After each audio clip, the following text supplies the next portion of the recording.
इस संसार में मनुष्य अपने कर्मों का फल भोगता है। अच्छे कार्यों का परिणाम अच्छा और बुरे कार्यों का परिणाम बुरा होता है।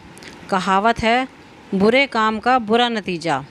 और कबीरदास ने कहा है, बोया पेड़ बबूल का तो आम कहाँ से खाए। इसी प्रकार तुलसीदास ने भी कहा कि जो जस करे सो तस फल चाखा। अंग्रेजी में भी कहावत है, जैसे को तैसा। तो आज की हमारी कहानी का शीर्षक है, जैसा करोगे वैसा भरोगे। भगवत गीता में श्री कृष्ण ने कहा है कि कर्मों का फल हमें उसी तरह ढूंढ लेता है जिस तरह एक बछड़ा हज़ारों गाय के बीच में अपनी माँ को ढूंढ लेता है। कर्म फल इंसान को भोगना ही पड़ता है। हमारे किए हुए कर्म हमें ढूंढ ही लेते हैं, फिर चाहे वो कर्म अच्छे हों या बुरे। लेकिन हम लोग इस बात को ज़्यादा गंभीरता से नहीं लेते और हमें लगता है कि कर्म फल जैसा कुछ नहीं होता। हम अक्सर उन लोगों के बारे में बात करते हैं जो दूसरों के साथ बुरा करते हैं, लेकिन फिर भी कोई उनका कुछ नहीं कर पाता। यही सोचकर हम में से ज़्यादातर लोग बुरे काम करने लग जाते हैं। हम सब यह भूल जाते हैं कि कर्मों का हिसाब कभी भी तुरंत नहीं होता।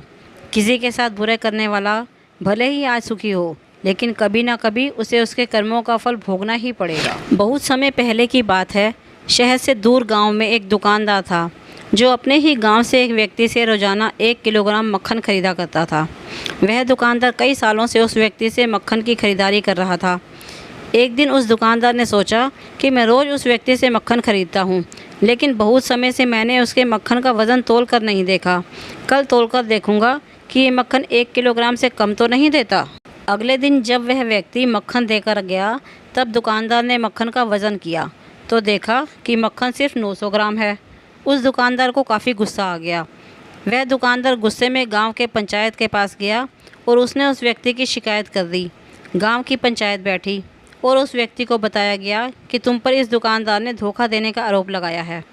तुम इस दुकानदार को देने वाले मक्खन में हेराफेरी करते हो और हर बार तुम इसे 1 किलो मक्खन की जगह सिर्फ 900 ग्राम देते हो। क्या तुम्हें अपनी सफाई में कुछ कहना है? वह व्यक्ति बोला, सरपंच जी, मैं तो एक गरीब आदमी हूँ। मेरे पास वज़न तोलने के लिए सही माप नहीं है। मैं रोज़ इस दुकानदार से अपने लिए 1 किलो गेहूँ खरीदता हूँ और अगले दिन उसी गेहूँ को तराजू के एक तरफ रखकर इस दुकानदार के लिए मक्खन तोलता हूँ। अब आपको जो भी पूछना है इस दुकानदार से पूछिए। पंचायत में बैठे सभी लोगों को पूरी सच्चाई समझ आ गई और उन्होंने उस दुकानदार को गाँव से बाहर करवा दिया।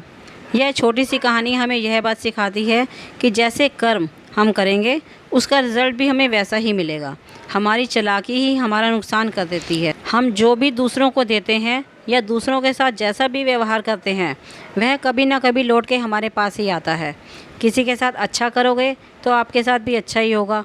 उसी तरह किसी का बुरा सोचोगे और बुरा करोगे तो आपके साथ भी बुरा ही होगा। बुरे करने वाले के साथ बुरा ही होता है, फिर चाहे वह आज हो या आने वाले 1 साल बाद हो। उसी तरह अच्छे करने वालों के साथ अच्छा ही होता है। कई बार हमें यह लगता है कि दूसरों के साथ गलत करके हम बच जाएंगे, लेकिन ऊपर वाला हर किसी के कर्मों को देखता है और उनका हिसाब भी रखता है और ज़रूरत पड़ने पर हिसाब बराबर भी कर देता है। इसीलिए कभी भी गलत ना करो और ना ही कभी यह सोचो कि उल्टे सीधे काम करके हम बच जाएंगे। ज़िंदगी को बेहतर तरीके से जियो, ईमानदार बनो। ज़्यादा कमाने या फिर अपना ही फ़ायदा देखने के चक्कर में किसी के साथ कभी गलत ना करो। हमेशा याद रखो, जो जैसा करेगा वह वैसा भरेगा।